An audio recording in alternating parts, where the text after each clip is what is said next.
Não é à toa que eu fico falando com muita emoção do funk da Zona Leste, porque eu sou de lá. É lógico que eu vou falar de lá, eu vou defender o meu povo, entendeu? E a gente fala com afeto, porque o funk, ele é isso, o funk, ele é afeto.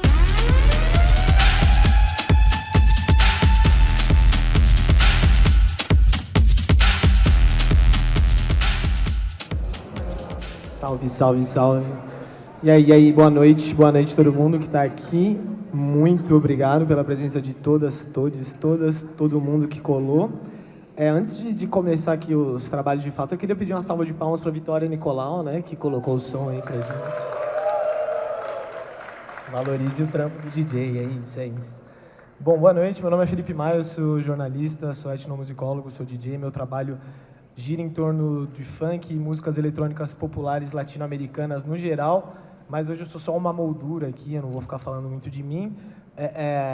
A gente vai falar com artistas cujos nomes vou dizer em breve, mas antes eu queria dizer que esse aqui é o Boiler Room e Ballantyne's True Music Studios, é uma iniciativa que tem mais de 10 anos, que já rolou em vários lugares do mundo, já deu plataforma para inúmeros artistas, e aqui não está sendo diferente.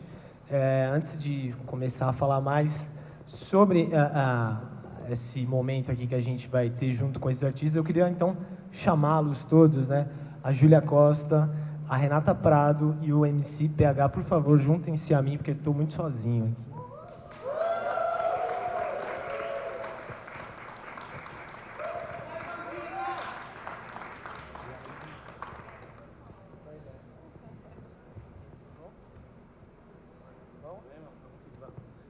Bom, podem se acomodar. Primeiro um prazer, né, estar aqui com vocês, valeu demais. Como eu vinha dizendo, a Boiler Room e Ballantyne's True Music Studios é uma iniciativa de muita importância, né? Essa é a última que a gente está fazendo nesse ano, então é algo muito importante. Acho que é a primeira também que tem esse foco muito forte em músicas de rua de São Paulo e do Brasil, né, do funk, do rap, esse diálogo extenso que tem aqui.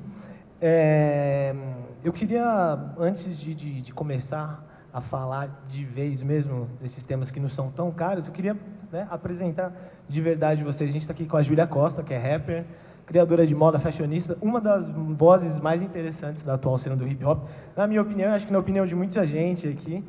Eu, Júlia, uma salva de palmas para a Júlia, por que não? Oi, gente! A gente está aqui com o MC PH também, que é um dos nomes mais representativos do funk, do trap atualmente. Também é um cara cujos números falam por si só.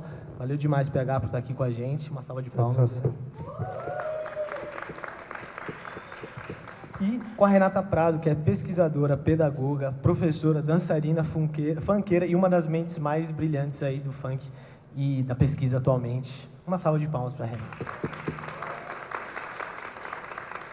Legal, gente. Eu queria passar a bola para vocês, começando com a introdução do que a gente vai falar aqui, né? Acho que a ideia é falar dessa cultura de MC na cidade de São Paulo, né? Obviamente o funk ele é algo muito importante para o Brasil inteiro, mas a gente tem uma questão aqui com São Paulo muito forte que a gente vai elaborar a partir dessa ideia de MC, né? De mestre de cerimônias mesmo, assim. Quais são as implicações, os conceitos, tudo o que gira ao redor aí do fato de ter alguém com microfone fazendo MC. Eu acho que é muito curioso também, por exemplo, a gente pensar que uma das maiores bandas de rap do mundo, e do Brasil, obviamente, se chama Racionais MCs. Então, o MC, ele é algo muito importante, né? Eu queria começar perguntando para vocês três, sobre as origens dessa cultura de MC, e aí de uma coisa mais ampla também, que seria do funk no trabalho de vocês, né? Cada um da sua maneira, a gente vê como o funk ele é muito importante para vocês. Acho que há 10 anos seria impensável a gente estar numa mesa aqui em São Paulo falando de funk como a gente está aqui, nesse espaço, com todo mundo reunido, com tamanha estrutura. Mas hoje a gente está aqui fazendo isso. E se hoje a gente está aqui, é porque 20 anos atrás tinha uma galera lá na Baixada, lá em Santos, fazendo funk. A gente tem Duda do Marapé, MC Primo, muita gente importante. Eu queria entender de cada um de vocês, assim, como que esse funk das antigas mesmo, lá de Santos, afeta o trabalho de vocês? Se afeta? Se é algo importante para vocês mesmo, não só na carreira, mas na vida pessoal? Vamos começar daqui, Júlia. Oi, gente. Boa noite. Tudo bem? Bom, Felipe, é um prazer estar aqui com você de novo e trocando ideias sobre música ainda mais. Falando assim da minha vivência do funk, ou como MC, né? Quando eu pensei na ideia de ser uma MC, eu penso a partir do funk, porque foi um período da minha vida onde eu era muito nova ainda, e a gente escuta a música que ecoa na periferia por fazer parte dela. E o funk, ele estava muito introduzido ali. E quando você fala dos MCs da Baixada, MC Lon, MC Cauã, esses caras, eles fizeram muito a minha cabeça. E aí eu vi uma mina rimando. E é uma mina que tá aqui hoje, coincidentemente, que é a MC Menorzinha, tá ligado? Salva de palmas pra MC Menorzinha. Relíquia, relíquia, relíquia, relíquia. E tipo, é muito da hora ter essa troca com ela hoje, porque realmente foi uma das pessoas que impactou muito a minha adolescência, que tipo, não tinha muitos vídeos assim que dava pra gente ver, mas eu sempre via, tipo, ela tinha 14 anos de idade, tá ligado? Que era mais ou menos ali, eu era mais nova que ela um pouco, e ela subia no palco e cantava, tá ligado? E rimava, e eu falava, mano, da hora. E aí a minha ideia de ser uma MC começou a partir do funk, tanto que as minhas primeiras escritas foi, tipo, brisando em beat de funk, que pra mim era, tipo, o funk veio primeiro que o rap pra mim, sabe? Então, eu tive essas referências e a minha primeira percepção como MC foi a partir de funk, e aí depois veio uma era de rap. E aí, quando veio essa era de rap, veio através, assim, de algumas referências familiares, Racionais MCs, Alcuba, essa galera. E aí eu comecei a entender e unificar a parada, tá ligado? Mas me identificar como MC é uma parada importante pra mim, porque, enfim, eu pego o microfone e eu passo uma visão, sabe? Com ritmo em cima de uma base. Então, ter essa primeira identificação com o funk faz com que eu consiga adaptar isso em várias formas, tá ligado? Então, pra mim, foi muito importante, sim, essa referência, essa grande referência da MC Menorzinha, e ver essas referências desses MCs, sabe? Você, Renata, como que é a sua relação com essa galera de Santos, da Baixada? Você que veio da Zona Leste, a gente vai falar um pouco mais disso logo depois, mas, bom, com você. Boa. Bom, gente, primeiramente, boa noite a todos, todas e todes. É uma honra estar aqui nesse painel, trocando essa ideia, porque nem sempre a gente tem a oportunidade de falar sobre funk com profundidade, com tempo, né? Então, hoje estou muito feliz de estar aqui pelo convite, muito obrigada. Mas, como eu não sou MC, como vocês já entenderam na apresentação, eu sou pesquisadora de funk e o olhar que eu vou trazer é muito mais sobre uma pesquisadora acadêmica do funk que é funkeira e se tornou acadêmica, não o contrário. Então, pensando nesse campo do funk quanto MC, essa relação do funk com o MC, é a gente olhar para a referência do funk, né? A referência do funk nada mais é que o hip hop, e aí a gente pode pegar várias referências, né? Desde a questão da batida, desde a questão do comportamento, desde a questão de quem são as pessoas que fazem o hip hop, o espaço geográfico, da onde que vem esse hip hop. Então, quando a gente olha para o funk, a gente enxerga toda essa cultura do hip hop dentro do movimento funk. E a representatividade de ser MC é aquela pessoa, como a Júlia mesmo disse, de que vai pegar o microfone e vai passar a visão. Então, o funk, ele, em algum momento, ele nasce disso, né? Ele pega alguns elementos do hip hop, desde o Miami Bass, desde da sigla do MC, desde esse comportamento até mesmo de dupla, né? Se a gente for pegar os primeiros artistas, os primeiros MCs de funk, se a gente for pesquisar mesmo, a gente vai perceber que o funk, ele surge muito de duplas, né? Hoje a gente tem mais os artistas individuais, mas Claudinho e Bochecha, Cidinho Doca, Willy Duda, então sempre foi dupla, né? Então, o funk tem essa referência em tudo do hip hop, em tudo mesmo. Eu costumo dizer que o funk e o hip hop, eles são irmãos gêmeos separados na maternidade, né? A diferença é que um faz uma batida de um jeito e o outro faz uma batida igual, mas diferente de outro jeito. É o mesmo público, tem a mesma referência, tem o mesmo lugar de partida. E então, o MC nada mais é que aquela pessoa que vai passar a visão. E aí, quando a gente olha para o funk, a gente percebe que o funk, ele tem um lugar do MC mais festivo, mais despretensioso, mais alegre, mais divertido, porque é isso que é o funk, né? O funk é música alegre, é música de festa, né? O hip hop, ele já puxa aquela ideia do consciente, da reflexão, né? Do rap de mensagem. Então, no final das contas, o papel do MC nada mais é que transmitir a mensagem a partir daquele lugar que é confortável, né? E no funk é muito confortável a gente ser alegre, a gente ser feliz, a gente falar de carro, a gente falar de sexo, a gente falar de família, a gente falar de coisas legais, né? Tanto é que quando a gente analisa os artistas do funk consciente, se a gente for pelas profundidades, a gente sempre vai encontrar esses artistas com um pezinho no hip hop, né? Então, geralmente, o artista de funk que tem mais essa proposta do funk consciente, ele tem um flerte ali com o hip hop. Então, se a gente tem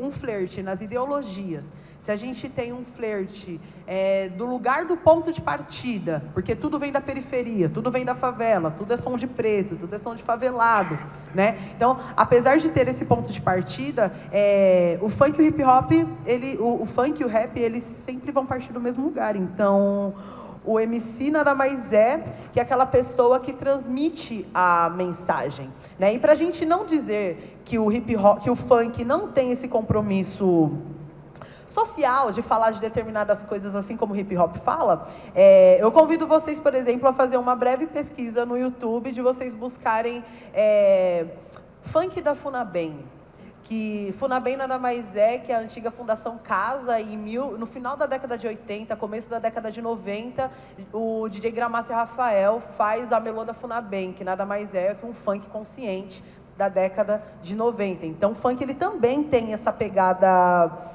do pensamento, da sociedade, da reflexão, mas ainda assim, o que faz o funk ser o que ele é a alegria. O som de preto, de favelado, mas quando toca ninguém fica parado. Esse é o propósito inicial do funk, de fazer com que as pessoas sejam felizes e se divertem. E quando a gente fala de MC, a gente também não pode esquecer do compromisso, né? Da mensagem, da palavra. E eu acho que hoje o funk, ele está conseguindo avançar um pouco nisso, né? Então, em algum momento, essa representatividade da sigla MC, do mestre de cerimônia, aquele que emite a mensagem, aquele que passa a visão, no movimento funk ele está se tornando um pouco mais maduro. E isso é muito importante para a evolução da nossa cultura, o pensar, né? E o MC nada mais é que o sujeito responsável por fazer as pessoas a pensarem o funk de uma forma muito legal. É isso. Demais. Bom, é isso, gente. Demais, valeu, Renata. Muito, muito legal, acho que tudo isso que você falou, porque eu acho que reverbera muito nessa conexão que a Júlia trouxe e também no trampo do PH, né? Que é um cara que, pô, eu acho que você dialoga super com o rap, né? E tem uma tradição também aí de gostar de rap, hoje em dia você faz muito trap. Enfim, como que é também essa coisa do funk de Santos, das antigas? Como é que ele te afetou, talvez, de moleque? E como que isso vai te levando aí pro funk atualmente?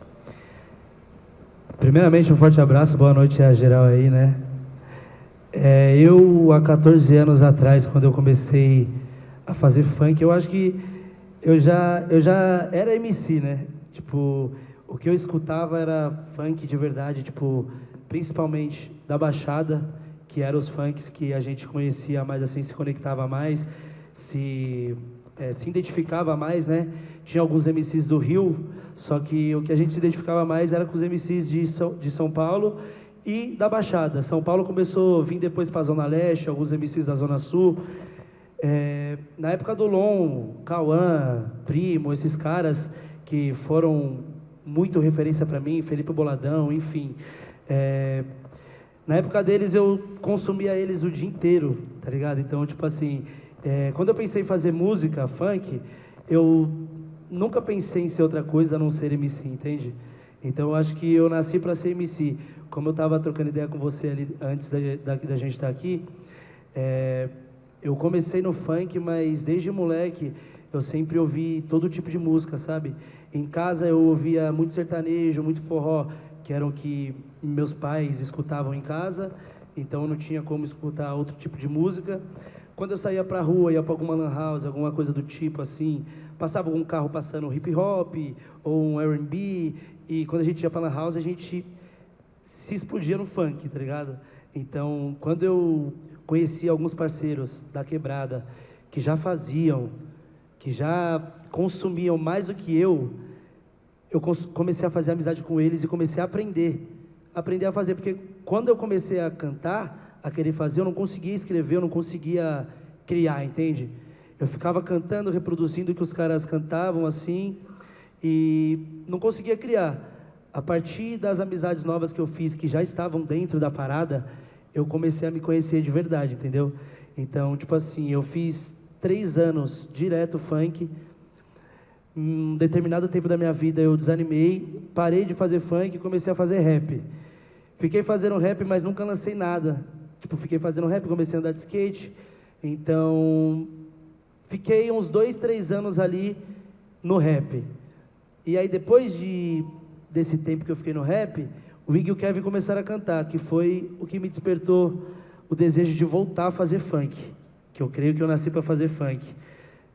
Então, tipo, eu acho que sem Lon, sem Cauã, sem Primo, sem todos esses outros artistas, não existiria eu e não existiria a nova geração, tá ligado? Não existiria o funk sem o rap.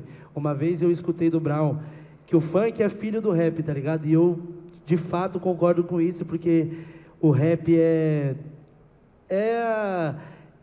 a semente do funk, sabe? Tipo, ele que ensinou o funk a ser o funk. Então, sem a antiga geração não existia a gente. Eu acho que é isso. Pô, muito bom isso que você falou. Você mencionou aí o Iggy, né? O Kevin, né? Outros nomes. Vocês estudaram na mesma escola, né? Sim. Então, eu fico me perguntando assim, o que tinha ali naquela escola? Eu acho que o Tupac, não era o Tupac, o Biggie e acho que o Jay-Z passaram pela mesma escola também em Nova York. Então tem alguma coisa nessa escola onde vocês estudaram que fez vocês, assim. E aí eu vejo isso com muito interesse, eu já aproveito que você está com o microfone na mão, essa coisa essa sua transição, assim, do seu vai e volta, do seu frequentar esses dois espaços que é o rap e o funk, que você faz isso muito bem, assim, né? Você, quando você começa, você faz o funk 130 ali, né? Você tem a sequência, você tem tudo tão perfeito, assim. E aí, com o tempo, você vai entrando nessa onda do trap, que hoje acaba que influencia muito o funk. O funk influencia muito o trap, né? Fala um pouco disso, assim, de como que é esse cruzamento, que eu acho que é muito importante. Por exemplo, se eu for numa tabacaria agora, se eu for numa barbearia de quebrada agora, vai estar tocando essa música. A resenha, ela é muito energizada por essa música. Então fala um pouco dessa transição, desse espaço que você ocupa ali, funk trap, trap funk. Assim. Como eu te falei, eu sempre escutei de tudo e sempre amei o rap, sempre amei o funk. Parei uma época de fazer funk para fazer rap. Então, eu acho que em 2017, 2016, mais ou menos, foi quando eu comecei a ouvir trap e eu vi, tipo assim, uma evolução do rap e algo que dava para fazer, tipo, como que eu posso dizer, meio que um funk, o funk dentro do rap, entende? Eu acho que o trap é meio que isso, tá ligado? Então, eu me senti mais à vontade, me senti confortável. Falei, porra, eu fazer trap não vai me cancelar de eu fazer funk, então eu posso fazer os dois sem problema algum, não preciso parar de fazer um como eu fiz antigamente para fazer o outro, entende? Então eu sou um cara que hoje eu não gosto de me limitar, independente se é rap, se é funk, se é sertanejo, se é pop, se eu gostar, se eu sentir no coração que eu devo fazer, eu vou fazer, porque eu nasci para fazer música. Demais, demais. Eu queria, inclusive, pular agora para a Júlia, porque você falou uma coisa interessante dessa relação aí, que você nasce muito, né, ao escutar funk, né? Você nasce enquanto rapper escutando muito funk. Eu vejo no seu trabalho que, inclusive numa outra conversa que a gente teve, você falou, né, que começou muito nas batalhas de rap, né? Mas você também teve uma pegada muito forte com a moda sempre, né? Como que a moda conecta funk e rap dentro dessa ideia de MC, segundo você, assim? Então, a minha vivência dentro da batalha de rap foi sempre assistindo. Eu nunca fui uma MC de batalha, que inclusive eu acho uma coisa muito difícil. E já usei alguma vez, sabe, rimar na hora, mas, gente, não deu certo. E assim...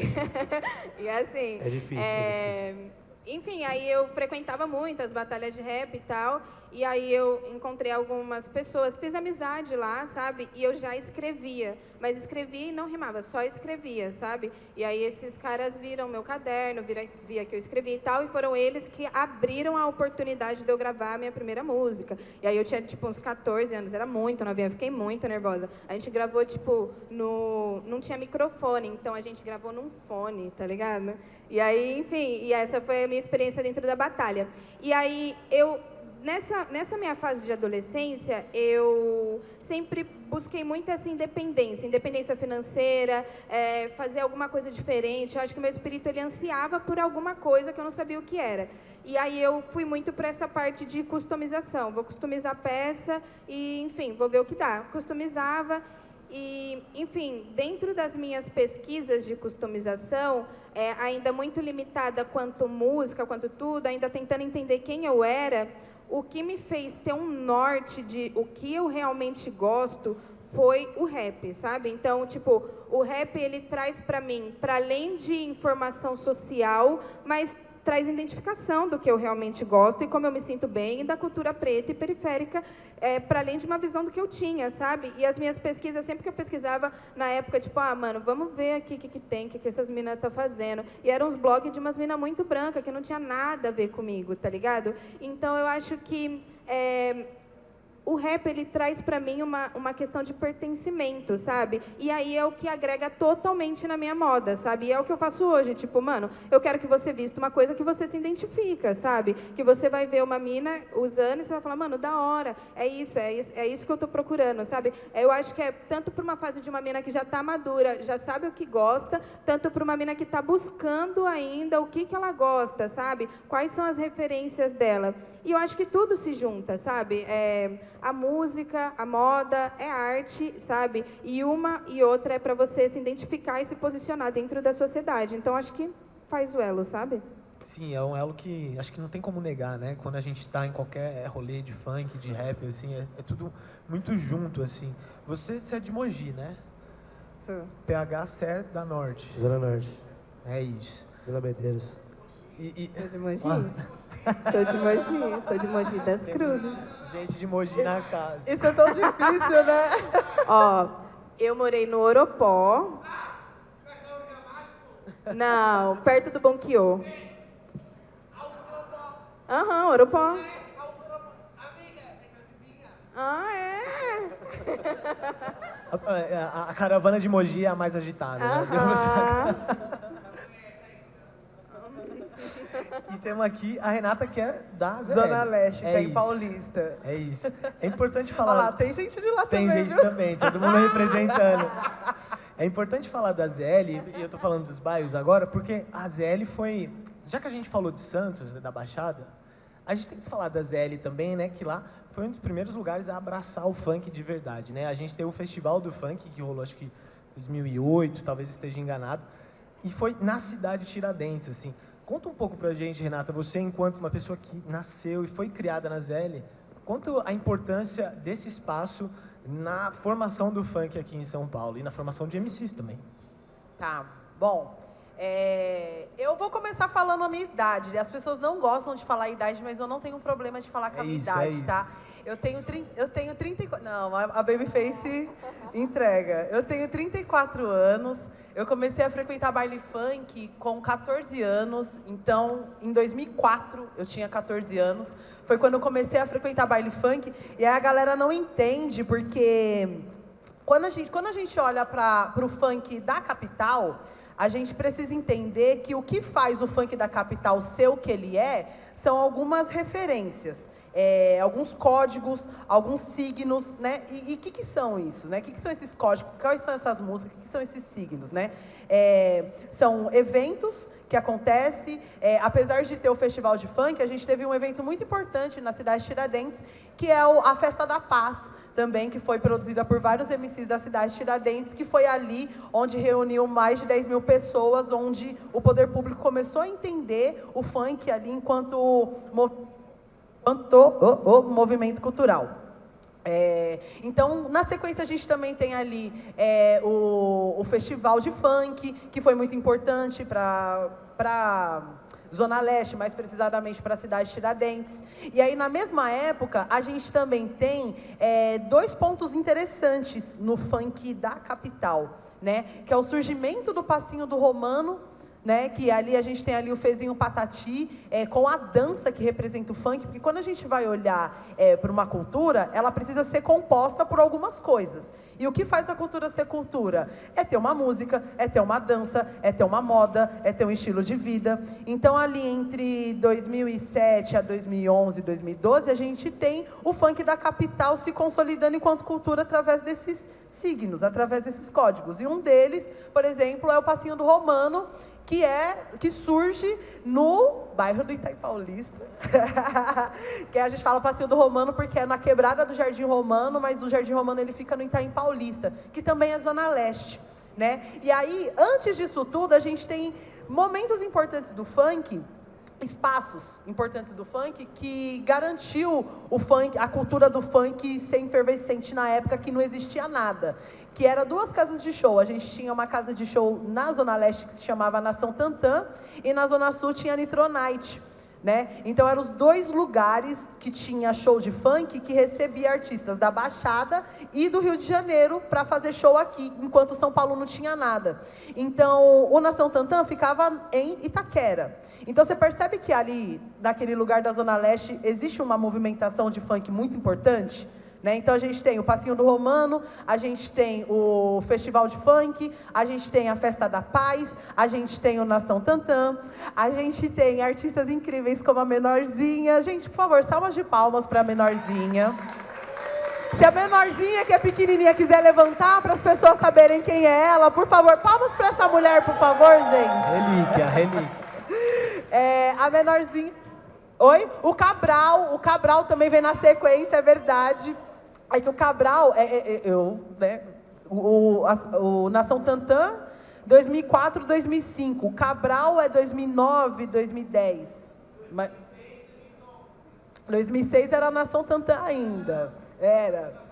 Não, mas ainda assim, quando a gente pensa o funk enquanto potência na Zona Leste, a gente via que era a casa de show mais forte ainda, se era o Nação Tantã, que o Nação Tantã ele representa a primeira geração do movimento funk. O Cabral já vem numa segunda onda, que é onde vem formando ali a estética, a identidade do funk ostentação, né? Começa a se formar ali já na era Cabral, que aí vem o MC da Leste, que já vem, começa a ter já os artistas, Zóio de Gato, a gente já começa ali a ter um protótipo do funk na capital de São Paulo, mas ainda assim, tudo que a gente entende como referência de uma cultura, nasce da Zona Leste. Isso não significa que na Zona Sul não tinha funk. A gente tinha lá o Zóio de Gato, a gente tinha a Nitro Night, a gente tinha várias movimentações na Zona Leste. Só que a gente está falando da era 2000, pós anos 90, pós hip hop, onde todo mundo sabe que a Zona Sul é Racionais, então ali a gente tem uma dificuldade do funk criar ali uma semente, né? A Zona Leste, apesar da gente ter um rap muito forte, muito pesado, né? D Menos Crime, DMN, enfim, vários MCs dos anos 90 do hip hop na Zona Leste, ainda assim a Zona Leste ela fica um campo mais confortável para o funk nascer. Então é na Zona Leste que a gente tem os primeiros festivais, é na Zona Leste que a gente tem as primeiras grandes festas de funk, é na Zona Leste que surge a dança que representa o funk da capital, é na Zona Leste que surge os primeiros MCs que têm visibilidade, aí a gente está falando da Menorzinha, do Nego Blue, do Dedê, né, do Beck Dilbo G3, né, enfim, é na Zona Leste que nasce. Então, a Zona Leste, ela é esse berço do funk justamente por ter todos esses códigos, todos esses signos e todas essas movimentações que também bebe da fonte da Baixada Santista, né? Os MCs da Baixada Santista, por exemplo, no começo dos anos 2000, o funk era um cenário muito esquisito, porque tinha fluxo, que não era baile, né? Igual a gente tem hoje, baile do Elipa, baile disso, baile daquilo. Antigamente a gente tinha fluxo e os fluxos nem tinha nome. O fluxo era nada mais que um carro com um som, uma tela de DVD, né? Porque a gente ainda era da época do DVD, a tela do DVD tocando Furacão 2000 repetidamente, porque não tinha funk de São Paulo pra gente consumir. Então a gente consumia o funk da Baixada e o funk da Furacão 2000, era isso que a gente consumia. E de 2000 a 2008, a gente consumia muito esses funks, inclusive o da Baixada. Então, foi no Nação Tantã, foi na Nitronite, que foi o grande palco de grandes artistas da Baixada Santista para fazer o nome, por exemplo. Então, MC Cauã, MC Lon, a gente tem vários MCs da Baixada que conseguem ter uma prospecção artística, ocupando a capital de São Paulo e trazendo o funk da Baixada Santista. Porque tem uma coisa interessante no funk, que é o território, né? O artista do funk, ele gosta de falar de onde que ele veio, né? E o funk da Baixada Santista nunca deixou de ser o funk da Baixada Santista, porque todas as vezes que eles ocupavam a capital de São Paulo, eles vinham com a bandeira da Baixada Santista. Então, não tinha como você confundir.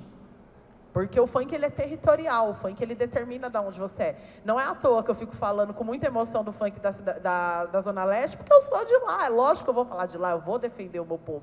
Entendeu? E a gente fala com afeto, porque o funk, ele é isso, o funk, ele é afeto. E esses artistas da Baixada, quando eles vinham para a capital, eles tinham esse afeto de falar o lugar de onde veio.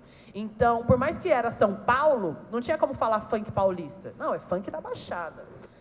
Né? E aí o funk ostentação começa a dar uma identidade pro funk da capital, que aí é onde a gente chama de funk da capital. Né? E aí a gente tem o funk ostentação, o funk da capital. Aí hoje a gente tem zilhões de coisas, né? Funk bruxaria, ritmado, mandelão, e aí hoje o funk já é muita coisa. Mas pensando na relevância da Zona Leste, eu acho que é isso. Não, salve, salve. Zélia é um berço muito importante, né, para a música de São Paulo. Não só para o funk, mas para outros gêneros também, né? A música eletrônica mais de clube mesmo, né? O funk é uma música eletrônica, mas se a gente for pensar como a drum and bass, por exemplo, né? Ele sempre teve uma raiz ali muito forte na ZL, com DJs como o Mark e o Patife, que frequentava aquele espaço também, que também está na nossa programação. Mas aqui, ainda falando de funk, você falou desses nomes, né? É ostentação, é mandelão e tal. Aí a gente começa a passar num entendimento desse desenvolvimento do funk ao passar dos anos em São Paulo. Você, PH, a gente falou agora há pouco sobre essa coisa de você passar meio que de um gênero para outro, assim. Você, enquanto um cara que é MC, você que escreve, ou você que pensa a letra, assim, como que faz isso? Porque você começa numa era em que tinha ali o rescaldo da ostentação, né? E de falar daquilo que se entendia por ostentação, que também é muito questionável, né? A gente encontra no rap registros de ostentação muito antes, assim, mas rolava já aquela ostentação, e depois você começa também a fazer outras letras, né? Você é um cara que escreve muito bem, na minha opinião, você escreve muito bem de amor, de sexo e tal. Como que funciona isso pra você? Você é um cara que escuta muito o que tá rolando, ou você acha que você tá ditando um pouco mais isso enquanto MC, enquanto alguém que escreve? Eu gosto de falar o que eu tô sentindo, de falar o que eu tô vivendo, ou geralmente do que eu quero viver. Hoje, graças a Deus, eu consigo falar muito do que eu vivo, mas ainda assim, falo muito do que eu sonho viver.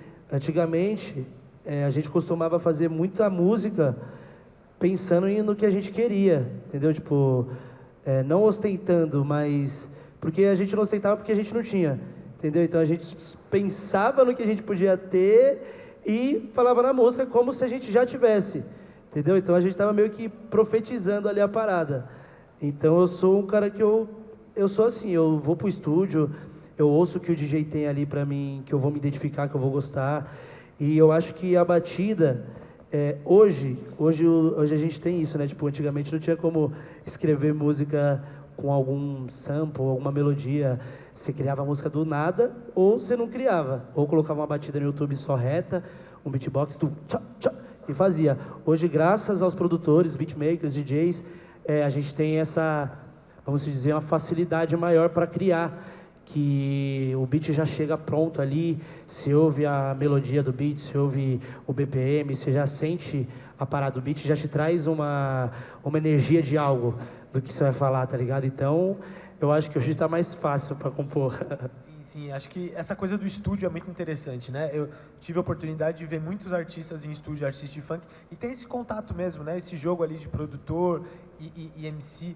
Você vê assim também, Júlia? Como é que é isso para você? Você que tem essa coisa com funk e com rap, assim, como é que é esse trabalho que se dá com o produtor? Eu, por exemplo, acho o seu flow muito interessante, que você consegue passear em muitas coisas. Você tá desde aquele flow mais de funk, mais assim, lento, mas você também consegue colocar umas linhas mais rápidas, assim. Como que é esse processo hoje em dia, nessa figura do MC? É o MC que chega lá e impõe, ou você troca ideia com produtores?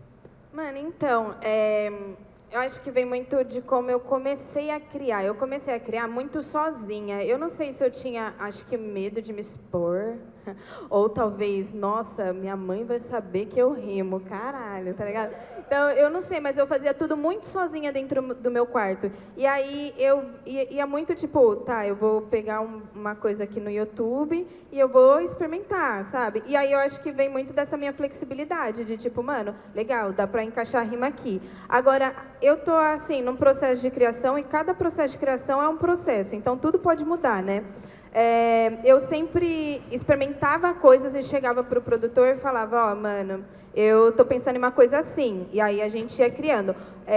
O primeiro EP, o Aju, que eu fiz com o Mate, foi muito a partir de, mano, acho que eu quero uma coisa nessa vibe. E aí a gente ia construindo, ia esperando o processo dele também, respeitando o processo dele, e até que a gente tinha algo. Agora é novo pra mim essa parada de ir pro estúdio e fazer. Mano, vou lá e vou fazer, sabe?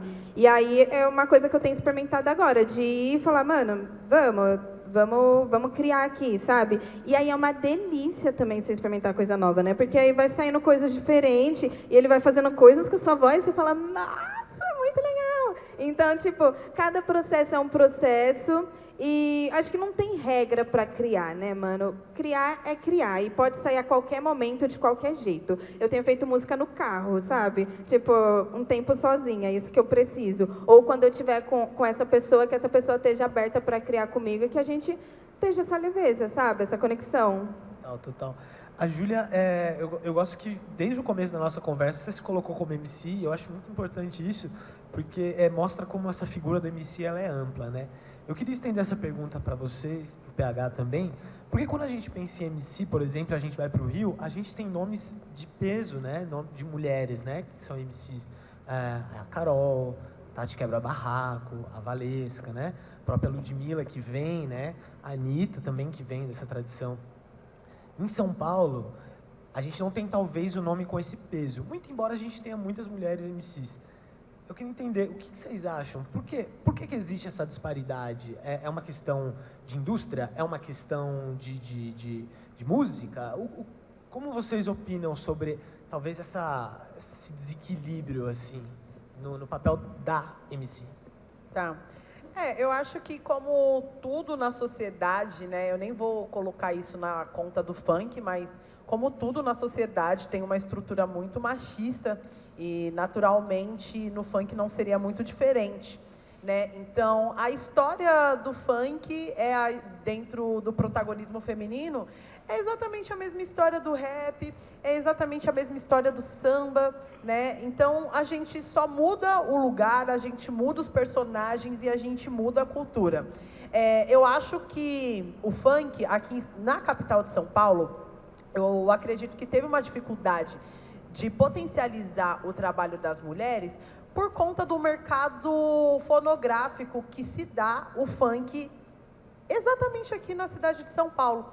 Porque o funk aqui na cidade de São Paulo, se a gente pensar em carreiras, por exemplo, a gente vê a presença de grandes produtoras, né? Pensando a carreira de vários artistas, né? E são as produtoras que determinam quem vai estar nas paradas de sucesso ou não. Hoje, a gente percebe que tem mais essa flexibilidade. Hoje, a gente percebe que tem artistas que repensam as suas carreiras para além das grandes produtoras. E quando a gente enxerga essa flexibilidade no mercado, a gente consegue enxergar com mais facilidade a presença das mulheres, né? Então, a autonomia, a flexibilidade do fazer... Gente, a menina começou a produzir com um fone, pelo amor de Deus, sabe? Então, assim, são coisas que a flexibilidade possibilita de fazer a gente estar em espaços, né? E isso é para tudo, eu acho que não é somente no funk. Então, quando eu enfatizo a ideia de que o machismo está presente em toda uma estrutura social e que isso reflete no funk, é para a gente não culpabilizar somente o funk e a indústria. Mas a gente não pode negar que a indústria, ela também é machista e ela também contribui para o apagamento da história de mulheres, né? Hoje, a gente tem grandes artistas do funk aqui, pensando hoje, né? 2024, a gente tem grandes artistas do funk, porque hoje os dois conseguem mostrar, né, de acordo com a história deles, que hoje fazer música é menos difícil. Não vou falar fácil, porque é tiração, né? Assim, é menos difícil, né? Mas porque tem mais recurso para a gente conseguir tá no game, né? É muito engraçado para mim, que começou a ir para baile funk em 2004, ver ela falando que procurava batida no YouTube, né?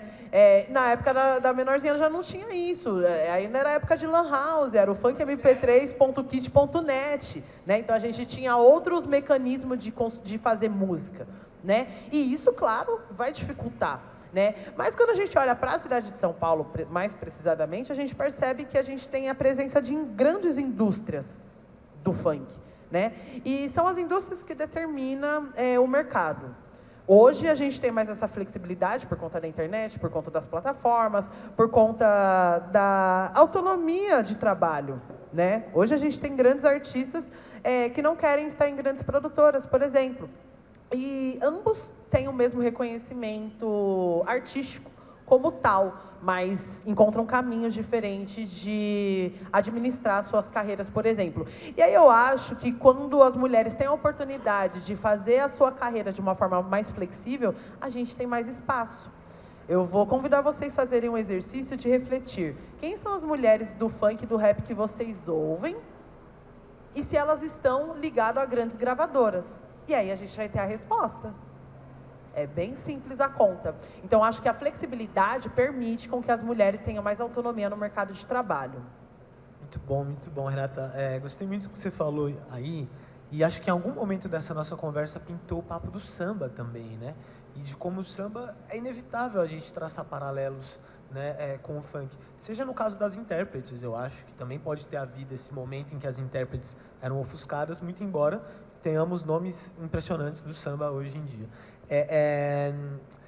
E aí eu vou mais além nessa comparação, né? Eu acho que o samba e o funk são as duas grandes músicas brasileiras de exportação, né? Cada um no seu momento, cada um na sua era ali.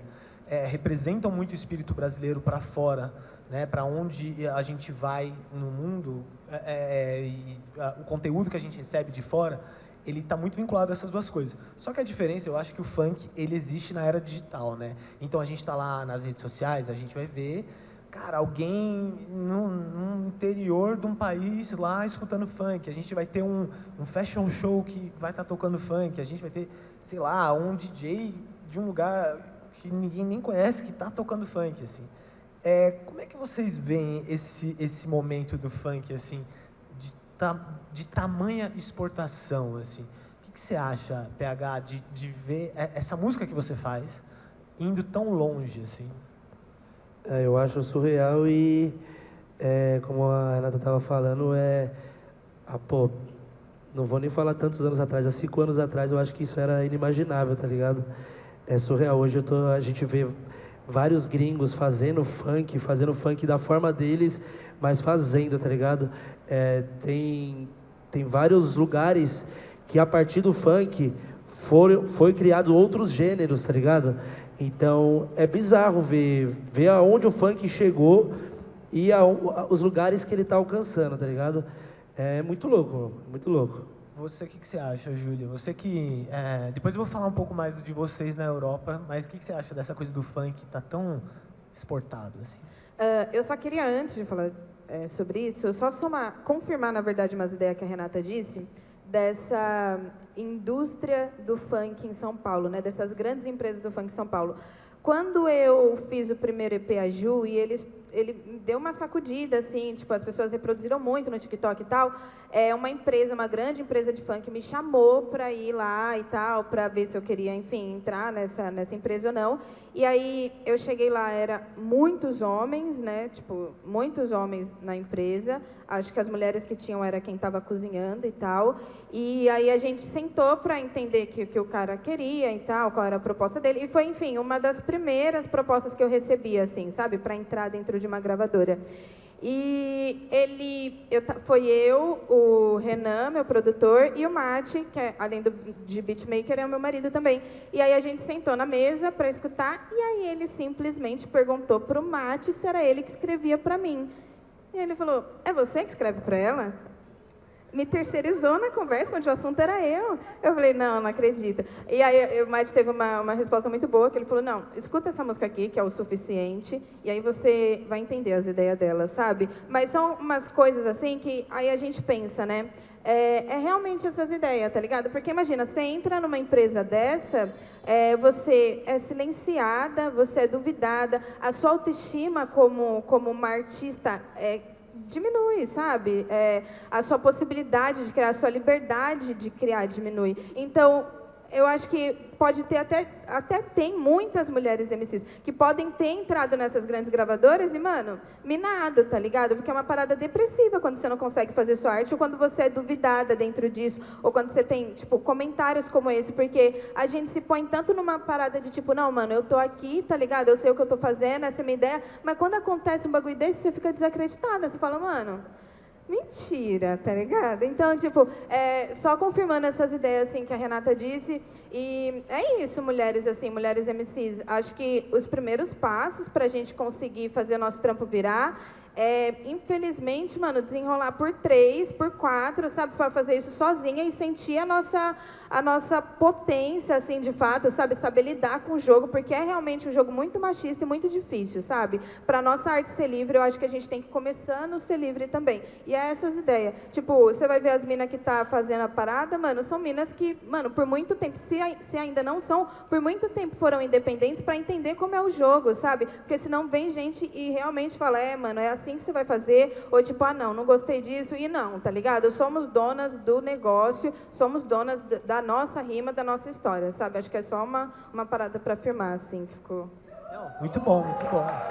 Demais, demais. Obrigada, demais. gente. Não, acho que tem tudo a ver com o que eu tava pensando em perguntar, que é quando eu vi você tocar em Paris.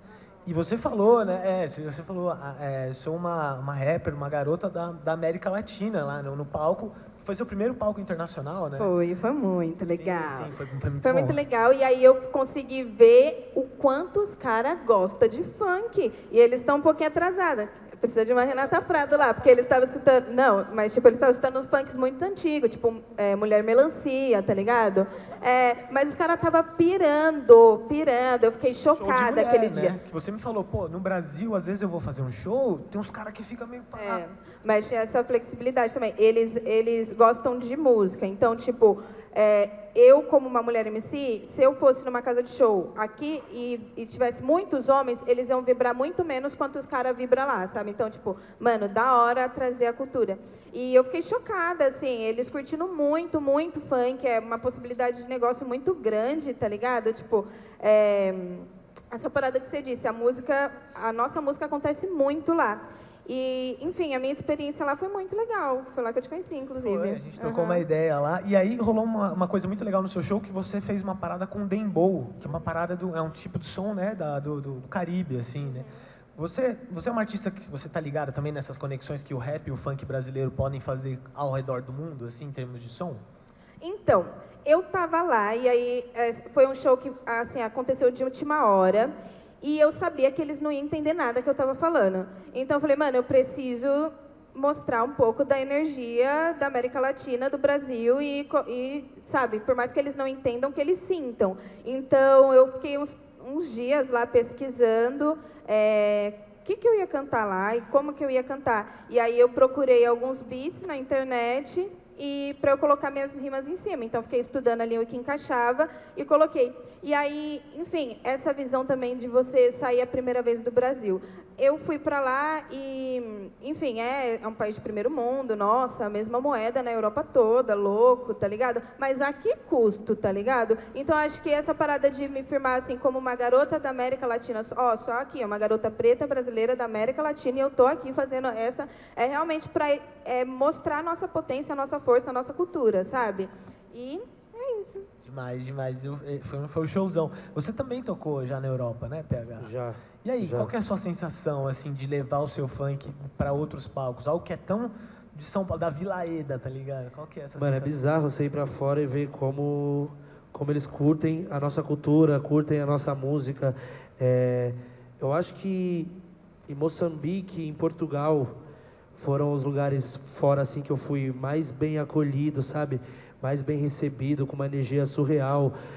Eu tava me sentindo melhor do que no Brasil, tá ligado? Então, eles amam muito a nossa cultura, eles amam tudo que a gente faz, eles consomem muito o Brasil, e eu acho muito foda isso, porque é o que a gente tá falando, né? A gente vê a nossa potência, a gente vê a força que a gente tá tendo para poder chegar aonde a gente tá chegando. É muito foda, mano. Total, total. Eu tenho acompanhado muitos MCs e eu vejo que é muito comum, né, a turnê na Europa, né, levar o funk para esses palcos. E ao mesmo tempo a gente continua aqui produzindo funk, vivendo funk, escutando funk, colando em festa, colando em show. Eu acho que não é segredo para ninguém que a gente tem uma relação muito conflituosa, né, com o poder público, às vezes, o funk. E há 5 anos houve, inclusive, um episódio muito triste, né, devido a ação, enfim, policial num baile. Eu queria entender de vocês, assim, para a gente encaminhando para os finalmente, depois abrir para umas perguntas, assim, como que a gente pode garantir que o funk e o rap continuem sendo a força que são e uma força segura, uma força próspera para uma juventude que, em sua maioria, é de favela e é negra? Na opinião de vocês, o que a gente precisa fazer para o funk e para o rap continuarem sendo essa força, assim? É difícil essa. Olha, eu acredito que o conhecimento sempre vai ser o caminho. Não é só porque eu sou professora que eu estou falando sobre conhecimento, é porque eu acho que realmente conhecimento ele é a base de tudo. Você pode perder tudo na vida, mas se você tiver conhecimento, conhecimento ele é seu. Então, eu sempre vou partir da ideia do conhecimento. Uma coisa que eu sinto muita falta dentro do movimento funk, apesar do funk ele ser toda essa grandiosidade que a gente está conversando aqui, eu vou trazer uma experiência internacional que eu tive com o funk, por exemplo. Apesar de eu ser dançarina e não ser MC, eu sou articuladora política do movimento funk e também sou uma intelectual desse movimento, onde eu me proponho a pensar o funk, a escrever sobre funk, a partir desse olhar de uma pessoa que realmente veio da parada e que se dispôs a ser uma acadêmica, uma pensadora que elabora coisas sobre funk, né? E por conta disso, a minha primeira experiência foi denunciar na União Europeia o que aconteceu no dia 1º de dezembro de 2019, no baile de Paraisópolis, quando a Polícia Militar do Estado de São Paulo mata 9 jovens no baile da 17. Então, pelo fato, eu tenho uma organização política que se chama Frente Nacional de Mulheres do Funk. A Frente Nacional de Mulheres do Funk é uma organização política que pensa o funk dentro do campo da educação e da política em todo o Brasil. Então, a gente tem representantes do funk em São Paulo, Minas Gerais, Pernambuco, Recife, entre outros espaços, para a gente pensar o funk como política pública, o funk como pensamento social. E por conta de toda essa discussão que a Frente Nacional de Mulheres do Funk faz, eu fui representando o movimento funk a fazer a denúncia da violência policial que aconteceu no baile da 17 em dezembro de 2019. E por que foi tão importante ir para a União Europeia denunciar o que aconteceu? Porque aqui, assim como a arte do funk tem dificuldade de ser muito bem aceita, as denúncias de violência policial aqui no Brasil, a gente tem dificuldade de serem aceitas, justamente porque o funk ele é visto como algo marginal. E pelo fato da cultura do funk ser vista como algo marginal, a sociedade acha que está tudo bem a polícia militar invadir um baile funk e matar 9 jovens que tinham família, que tinham emprego, que estudava, né? Então, como a gente tinha dificuldade do poder público do Brasil de ouvir a denúncia que aconteceu no baile funk, eu fui representando o movimento funk juntamente com o movimento negro. Eu faço parte de uma organização política que se chama Coalizão Negra por Direitos, onde a gente pensa políticas públicas para a comunidade preta. E se a gente entende que o funk é a cultura negra, logo a gente pode fazer uma denúncia sobre a violência policial em baile funk enquanto comunidade negra, né? E foi isso que eu fui fazer no Parlamento Europeu, denunciar a violência policial do movimento funk. E aí, ao contrário dos nossos queridos artistas, eu tive o espaço da denúncia, mas a receptividade talvez não foi das melhores, porque a gente está denunciando de fato aquilo que mata e que viola, né? Em contrapartida, a gente tem ali um respiro de que o mundo inteiro sabe do que, mesmo o funk sendo essa grandiosidade toda, ainda assim a gente é perseguido. E aí eu vou aproveitar o espaço para convidar vocês a conhecerem o projeto dessas 9 famílias que perderam esses jovens no baile funk. Existe uma página, tanto no Instagram, e um site que é recente, que se chama Os 9 que Perdemos, onde tem foi lançado o primeiro relatório de violência contra o movimento funk no Brasil. Então, foi lançado o primeiro relatório onde a gente fala sobre violência policial dentro de baile funk, e dentro desse site, nessa página, a gente também tem um lugar onde a gente pode denunciar a violência da polícia militar nos bailes funks, né? Então, isso é muito importante para a gente criar dados, para a gente fazer o enfrentamento do movimento funk de forma justa e democrática, para que o movimento funk e o baile funk e os artistas do funk consigam ter o direito de viver, ter o direito de ir para o baile funk e voltar para casa, dos artistas terem o direito de exercer a cultura deles como sujeitos da cultura, né? Então, convido vocês a conhecerem a página Os 9 que Perdemos, convido vocês a seguirem as redes sociais do 9 que Perdemos, porque são os familiares dos jovens que foram assassinados no baile da 17, que faz esse enfrentamento político para que a gente consiga fazer funk de um jeito mais seguro. Sim. Né? Então, a gente precisa estar vivo para fazer com que a cultura do funk continue crescendo. Exato. E a gente precisa da colaboração de vocês, acompanhando todas essas articulações, porque a política é algo muito novo dentro do movimento funk. O hip-hop ele já está muito mais acostumado com isso, né? Mas existem iniciativas que pensam o funk a partir do campo político, e a gente precisa da ajuda de vocês, do conhecimento de vocês. A gente sabe que a juventude do funk tem algumas dificuldades para acessar esse tipo de diálogo, né? E é justamente por isso que a gente está conversando sobre isso aqui, para todos terem esse conhecimento e colaborar com que a cultura do funk seja longeva, seja grandiosa, a ponto do mundo inteiro conhecer o funk, para além das páginas de violência policial. Isso é muito importante. E esses artistas aqui fazem esse trabalho, né, de mostrar o lado positivo do funk, e eu espero que a gente tenha vida para conseguir fazer isso com mais ímpeto e garantir que a juventude do funk tem o direito de bem viver. É isso. Bom, muito bom, muito bom. Valeu, Renata. Valeu.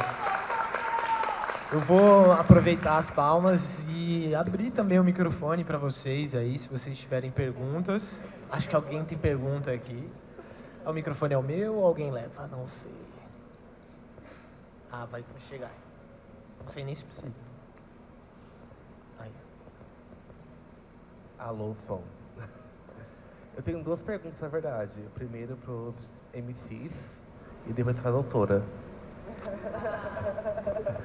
Primeiramente, MCs, tá? Vocês são os MCs, não sei se têm ciência do movimento, mas a palavra MC vem de mestre de cerimônia do movimento negro ballroom lá em Nova York, que eram as pessoas que fizeram o ballroom, e lá nasceu a sigla MC, né? Mestre de cerimônia, que eles faziam as chamadas de voz para os sonhos das pessoas daquela comunidade que não tinha como atingir. Vocês acham que hoje em dia, vocês como MCs, vocês conseguem pegar e levar um sonho para as pessoas igual as pessoas daquela época, de levantar a voz e fazer acontecer o momento que elas precisam agora? Eu acho que sim. Não só sonho, mas também esperança. A gente é o próprio exemplo, né, disso. Então, com certeza. Com certeza, eu acho que sim. Eu também acredito que sim. Acho que a música ela tem esse poder e a gente, como comunicador da música, MCs, quando sobe no palco é para isso, sabe? É para realmente fazer esses sonhos acontecerem, essas pessoas cantarem, sabe? Porque senão as pessoas não iriam no show, né? Se não tivesse essa vontade, essa coisa de, sabe, essa energia de levantar. Tá ótimo. Depois você lembra. Com a Cris aqui. Oi, gente, boa noite. Eu sou a Cris. Ai, eu tô nervosa, desculpa. É muita emoção. Primeiramente, eu quero dizer que a Renata Prado é MC sim, porque ela apresenta vários eventos como mestre de cerimônia, vários eventos de hip hop, e a essência do mestre de cerimônia, conforme eu aprendi com o Rincon Sapiência, é o mestre de cerimônia em sua essência, que é o mestre de cerimônia que apresenta os bagulho tudo. E ela apresenta os bagulho tudo. Então para de autossabotagem. Tira essa síndrome da impostora de dentro de si. A senhora é mestre de cerimônia Eu sim. tava aguardando ouro, gente. Ah, mas para na de ser verdade, maluca. agora eu vou contar. Eu já fui mestre de cerimônia, até apresentava batalha de rap também. Olha no que passado maluca, recente. gente. Ai. Mas eu não canto, aí eu fico quietinha, Não, deixa não, os não. MC aqui, mas... Só que daí é nessa que os MC de trap se perdem. É verdade. Tá bom? Falando sobre felicidade, mas eu só quero é ser feliz. Eu aprendi também com o Rincon Sapiência que a gente precisa celebrar e lutar. E é por isso que o funk é tão lindo. E é por isso que o funk precisa ser mais político. Né? Então, assim, por isso que eu fiquei emocionada e tremendo. Porque, tipo, eu sei que eu tô vivendo aqui, todo mundo que tá aqui, mano, a gente tá vivendo uma parada histórica, mano. Porque há 20 anos atrás, ou há 30 anos atrás, a gente já tá sendo apedrejado tentando fazer isso aqui. Então, bota a camisinha nesse mano que você conheceu. Mano, tipo assim, dá vontade de chorar. Tipo, a mina tá falando isso numa música de rap, tá ligado? A gente precisa falar isso no rap, a gente precisa falar isso no funk, a gente precisa falar isso no reggae. Né? Eu não vim assim aqui à toa também, eu tô passando uma mensagem aqui também. E eu tenho uma agência que também acabou se tornando uma produtora artística e cultural, que chama Griot Assessoria. E na próxima sexta-feira, que é sexta-feira 13, a gente vai mudar o nome para Griot Networks. E eu tô falando em inglês porque os brancos só entendem assim, infelizmente. E a gente tem uma nova artista que chama Nega Cleo. E ela vai vir falando no funk, apesar de todo mundo estar esperando que ela cante rap. Depois a gente vai cantar rap também. Mas a gente vai cantar no funk só pra chocar. E eu tô começando até a usar uns decote. Com 33 anos de idade, finalmente eu tô perdendo a vergonha de usar decote. Eu tava até falando isso com a Júlia lá atrás. Só pra poder falar agora de ativismo canábico. E é só isso que eu vou dizer, o meu spoiler. Mas com consciência, tá? Eu vou falar de Antigo Egito, eu vou falar de conhecimento, eu vou falar de uma deusa que não é popular aqui no Ocidente, que é, pesquisem aí no Google, Sexá, que é a deusa do conhecimento. Bom, vem aí, né? Vem aí. Valeu, Mística, Cris. mística. Valeu, Cris. Obrigado, valeu. Boa noite, todo mundo. Eu sou o Tom. Vou fazer uma pergunta um pouco mais direcionada para a Júlia, porque eu acho que, de tudo que ela falou, ela já está representando algo. Já é muito difícil ter o espaço feminino, tanto na produção de rap, quanto de funk, e agora atualmente do trap também. Mas eu queria falar um pouco mais desse recorte específico, que, tipo, como ela comentou também, que a Júlia hoje fala muito da vida dela, de como acontecem as coisas, tipo, na rotina, um pouco de como o PH também faz, como é para ela representar também uma mulher negra que não se via muito representada nas músicas, que já é um recorte muito específico que não acontecia, e se ela vê essa relevância de saber que hoje tem uma mulher na periferia, ou não necessariamente na periferia, mas que se enxerga nela, e que pode levar o seu estilo de vida, a sua inspiração, como algo para também conquistar a vida dela, ter essa autonomia, ter essa responsabilidade sobre si. Como você acha isso? Qual é o papel que você tem como exemplo para essas pessoas? Então, eu vejo isso... Acho que eu estava conversando com a Renata disso, que ela falou uma coisa que eu concordo muito. Eu sou a continuidade de algo que começou, sabe? Então, para eu ser, outras pessoas tiveram que ser. Então, eu fico feliz, assim, que meus estudos, que meu esforço, que meus atrevimentos, sabe? Que minha coragem permitiu com que eu fosse e que futuramente outras possam ser. E que se eu sou, é porque eu vi outras que foram, sabe? Então, acho que eu não sou nada mais, nada menos do que a continuidade de um grande plano.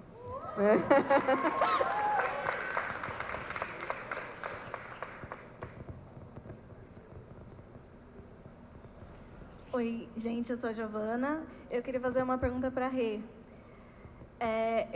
Desde pequena, eu estudo numa escola que se chama EMESP, que é a Escola de Música de São Paulo. E lá eu vejo muita dificuldade de entrar em pautas que envolvem música preta, música periférica, porque é uma escola, enfim, de concertos e música erudita. E admiro muito o seu trabalho de falar sobre isso. A gente tenta o tempo inteiro lá, né, alguns alunos trazer esses assuntos para palcos como esse. E eu queria saber como que foi a sua trajetória para começar a falar sobre isso de uma forma acadêmica, sobre o funk principalmente, porque é um estilo de música marginalizada, né? Então, muitas pessoas nem pensam na complexidade que é, né, falar de funk, de tudo que envolve socialmente, de tudo que envolve a potência do funk. E eu queria saber o que você teria para dizer para pessoas que querem seguir esse caminho na música, né, de falar sobre isso da forma importante e relevante que é o funk. E é isso, queria saber o que você tem para me dizer, porque eu gosto muito do trabalho que você faz. Como é seu nome? Giovana. Nossa, Giovana, arrasou na pergunta! Muito obrigada! Ui. Amo! Não, eu vou te responder com gosto. Obrigada. Primeiro que assim, hoje eu comecei, na verdade, eu sempre frequentei baile funk, igual acabei de falar, falei aqui pra vocês, sempre frequentei baile funk desde os meus 13, 14 anos, e o funk é o que eu sou, tipo, o funk fez ser o que eu sou, assim, na minha maior essência. Eu costumo dizer que o funk, ele é a casa da juventude da periferia, porque quando a gente olha para a juventude do funk, a gente percebe que são jovens periféricos, às vezes moram em casa pequena, às vezes não tem uma boa relação com a família, às vezes não está na disposição de ficar dentro de casa, e aí essa juventude vai tudo para a rua, né? Então o funk, ele acolhe, e quando ele acolhe, ele forma, né? E a minha formação de ser humano, de gente, veio do funk, né? Eu aprendi a me defender na rua porque eu ia para baile funk, eu aprendi a me defender de tudo, da violência do Estado. Quando a polícia chegava no baile eu tinha que sair correndo, então eu corri muito de baile funk, por exemplo, e eu acho que eu corri bem porque eu tô viva, eu tô aqui, eu consegui chegar até aqui, né? Então isso é um modo de sobrevivência. Então o funk, ele me ensinou a sobreviver em um sistema opressor, por exemplo. E quando eu cheguei na faculdade, eu sou formada em pedagogia, eu me formei na Universidade Federal de São Paulo. A Universidade Federal de São Paulo nada mais é que uma das principais universidades do Brasil, e que é ali que está a elite cultural acadêmica, é ali na Unifesp, é ali na EMESP, é ali na USP, na Unesp, né? Nessas universidades de elite que está a elite acadêmica, né? E aí, quando você passa no vestibular e começa a ocupar o espaço que é entendido como elite acadêmica e intelectual, naturalmente, você não é bem-vinda, né? E aí, quando eu falo de não ser bem-vinda, o corpo, né? A gente está falando de um corpo de uma mulher preta do funk que ia para a universidade de Melissa, shortinho, cintura alta e cropped, entendeu? Que naturalmente emitia uma informação no meu jeito de ser, no meu jeito de vestir, no meu jeito de andar. Então, naturalmente, isso não era convidativo. Os olhares me diziam que não era para mim estar ali. Mas eu tinha um objetivo, eu entrei ali para estudar, eu não entrei ali para agradar ninguém, eu só queria sair com o meu diploma. E aí, quando você está na universidade, você é obrigado a construir uma linha de pensamento, você é convidado a desenvolver um tipo de saber, né? E aí, naturalmente, o ser humano, quando ele é provocado a construir algo, ele parte da sua subjetividade, daquilo que você é. Ele canta aquilo que ele vive, ela canta aquilo que ela vive. Porque a arte permite você colocar a sua subjetividade ali. E eu não sou MC, eu quis ser uma acadêmica, então eu coloquei a minha subjetividade, a minha identidade dentro da minha produção intelectual, que eu fui obrigada a fazer, porque eu estava numa universidade, então eu tinha que produzir alguma coisa. Então, quando eu começo a produzir o meu pensamento intelectual sobre funk, eu começo a perceber o racismo. O racismo junto com o preconceito do funk. E aí eu vou trazer um cenário para vocês muito louco. Eu estudei na Unifesp, o campus da Unifesp fica no bairro do Pimentas. Bairro do Pimentas nada mais é que a periferia de um bairro metropolitano do estado de São Paulo, né? Então ali eu estudava na elite acadêmica, numa universidade considerada como elite acadêmica dentro de uma periferia. E aí quando eu estava na sala de aula, eu ouvia os carros de som passando ouvindo funk. E a professora que estava dando aula reclamava do barulho do carro de som que estava passando na rua enquanto ela estava dando aula, sendo que quem estava no lugar errado era ela. Né? Porque a gente estava ali na periferia. Antes da universidade chegar, já existiam aqueles carros de som ali passando, ouvindo funk. Né? Então, era ela que estava incomodada porque ela estava num lugar que não era para ela estar.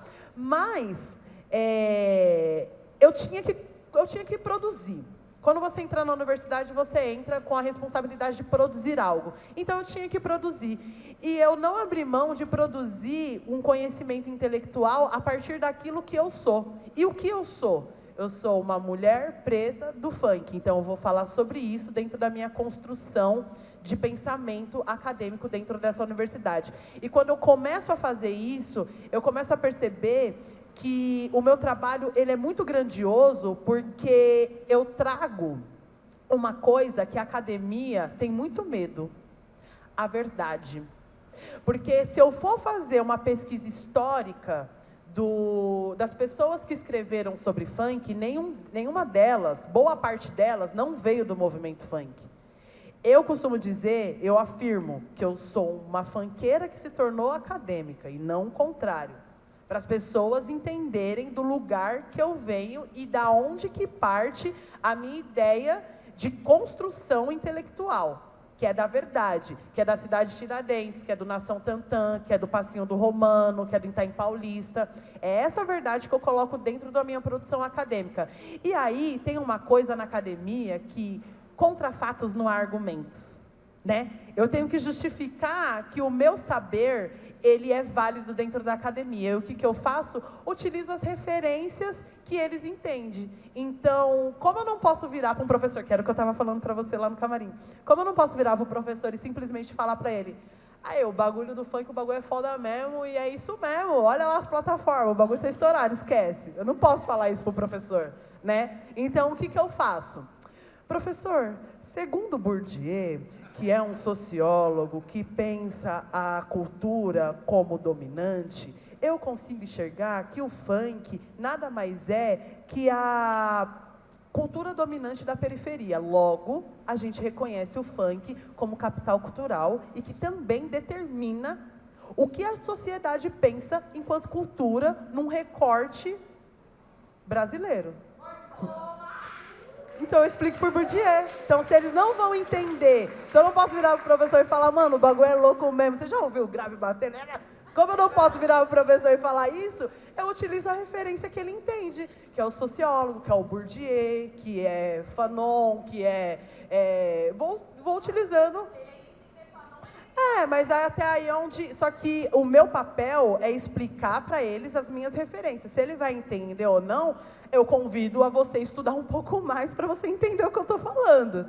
Mas o meu papel é nada mais, nada menos que relativizar o conhecimento que eu tenho sobre funk dentro do campo acadêmico, equiparando com as referências bibliográficas que a universidade reconhece como saber intelectual para provar para a universidade que o meu saber ele é válido e que funk é cultura. Então, quando eu consigo fazer toda essa amarração de utilizar referencial teórico que a universidade reconhece como legítimo, como no caso Bourdieu, quando a gente pensa, né? Desculpa, gente, eu tô indo, sei lá, algumas pessoas vão entender, outras não, mas eu estou tentando direcionar a resposta. Então, quando eu uso, por exemplo, a filosofia, né, o pensamento de Bourdieu para comprovar o funk enquanto capital cultural relevante numa sociedade como o Brasil, ninguém vai questionar mais, entendeu? Então, é utilizar a ferramenta da universidade para provar para eles que o que a gente faz é real.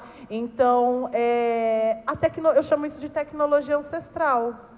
Né? O nome disso é tecnologia ancestral. Você estar dentro dos espaços, se utilizar das ferramentas daquele espaço para validar aquilo que você pensa e aquilo que você é malandragem. E eu sou malandra, dá licença. Bom, aulas e palestras. A gente vai encerrando aqui o Boiler Room Ballantines True Music Studios. Valeu demais a todos que vieram. Foi muito bacana compartilhar esse momento com vocês. E é isso, fiquem ligados aí que em breve essa aula e palestra estará disponível no YouTube. Valeu, gente, boa noite. Valeu.